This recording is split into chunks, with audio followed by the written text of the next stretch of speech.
Have you ever seen those paintings from hundreds of years ago with the UFO clearly depicted in the background? There's a few. Throughout history, humanity has looked to the sky and wondered about the possibilities. But every now and then, something unusual is detected. In a very elliptical high polar orbit, there's been a satellite circling the Earth for 13,000 years. Detected by Nikola Tesla in 1899, he discovered an electrical signal that appeared intelligent in origin. The signal was repeated periodically with such clear suggestion of number and order that Tesla believed he was receiving communication signals from Mars. He later changed his opinion at a conference, but stressed that the signal was coming from somewhere in space and must be investigated. Again in the 1920s, ham radio operators began getting excited about strange coded messages, which were recorded and deciphered. The message they were receiving was of a star chart centered on the Epsilon Boots star system.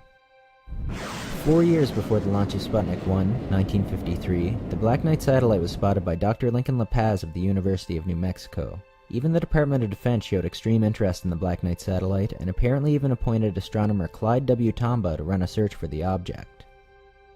In 1957, the Black Knight satellite was once again in the headlines after Dr. Luis Corrales of the Communications Ministry in Venezuela photographed it while taking pictures of Sputnik 2 as it passed over Caracas.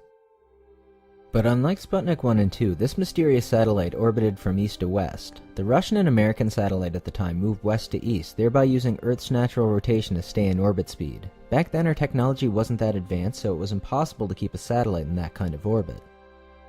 4 years after the launch of Sputnik, a mysterious object was seen shadowing the Sputnik 1. The object was in polar orbit, but at the time neither the Americans nor the Russians had the technology or ability to maintain a satellite in polar orbit.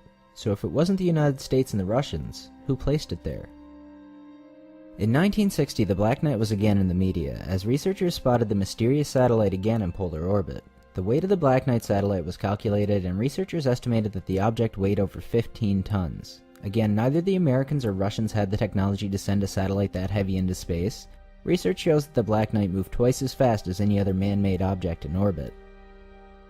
Robert L. Johnson, director of the Adler Planetarium, stated that the Black Knight was very unpredictable and that it didn't keep a regular schedule. It would appear sometimes and sometimes it didn't. It was very unpredictable and it's very difficult to actually see it in the sky. The Black Knight satellite was even photographed by the Grumman Aircraft Corporation. The military seemed very interested in the Black Knight satellite back then, to the point that they even created a special committee to gather information and offer further insight on the strange orbital object. In the 1970s, something new was discovered about the Black Knight satellite, and it was thanks to Duncan Lunan, a scientist from Scotland that was able to decipher the message that was being broadcasted by this mysterious object.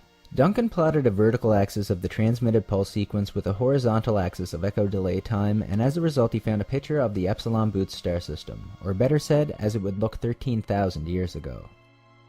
According to Duncan, a message accompanied the star map about where it was from and that it was orbiting the Earth, but not why it was here or why it was sent.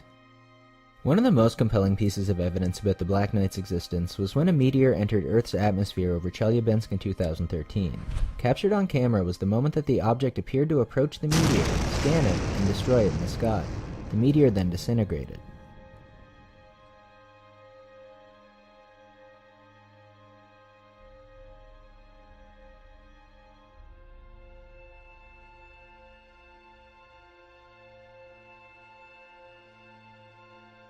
What do you guys think of the Black Knight's existence? Thanks for watching, and remember, the ways at which we arrive at knowledge are hardly less wonderful than the discovery of these things themselves.